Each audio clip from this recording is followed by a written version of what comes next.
याला काय मोसम चांगले झाले का काय गणपती बाप्पा मोरया. तर आज होतं गणेश विसर्जन आणि आम्हाला सुतक होतं म्हणून सोन्याला बोललेलं गणपती सोडायला.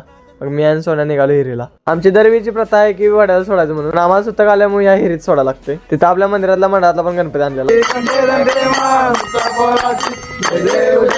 मग आरती करून झालं गणपा सोडला. मग गणपतीला पण घेतला आणि खूप वाईट वाटत होतं. सगळं सोन्याच करत होता कारण की आम्हाला सुतक होतं. मग गणपतीला आपल्या व्यवस्थितपणे विसर्जन केलं. मंदिरातल्या मंडळातला पण गणपती सोडून घेतला. गेलो आम्ही सोन्याच्या घरातला गणपती सोडायला. तो माझा सोडा घेतो नावलीला आणि याचा सोडा जातो आवळीला. आवळीच्या वड्यात काय पाणी म्हणावं तसं नव्हतं, थोडंच पाणी होतं. तोपर्यंत फिरते फिर्या पण आलतात गणपती घेऊन. मग काय गणपती सोडला.